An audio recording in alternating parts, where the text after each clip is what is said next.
Hello and welcome to World Watch on Oweleketv. I am Antonia Nwokolo.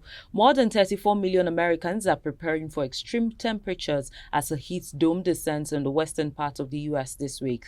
Forecasters are warning residents in California, Nevada, and Arizona to prepare for temperatures to reach triple digits before Friday due to the weather phenomenon.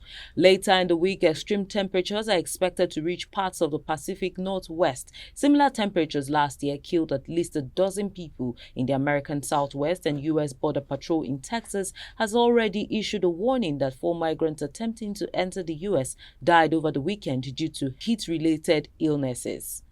President Joe Biden has issued sweeping new executive actions aimed at curbing record migrant arrivals at the U.S.-Mexico border that have left him politically vulnerable in an election year. Under the new actions, officials can quickly remove migrants entering the U.S. illegally without processing their asylum requests. In a statement, the White House said that will happen once a daily threshold is met and the border is overwhelmed. The U.S. also unveiled new actions aimed at speeding up cases and easing pressure on overburdened U.S. immigration courts.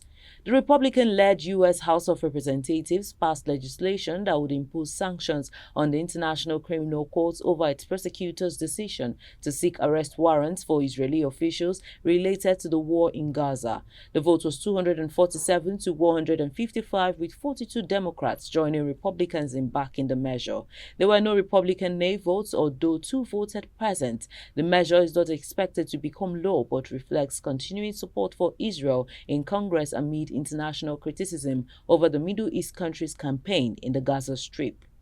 Banknotes featuring a portrait of King Charles entered circulation in Britain on Wednesday, nearly 2 years after he succeeded the late Queen Elizabeth as head of state. Charles's image will appear on the new notes for £5, £10, £50 issued by the Bank of England. Existing notes featuring Elizabeth will continue to circulate. The Bank of England said this approach is in line with guidance from the royal household to minimize the environmental and financial impact of this change. This means the public will begin to see the new King Charles III notes very gradually. And that's all we have for you on World Watch. I am Antonia Nwokolo.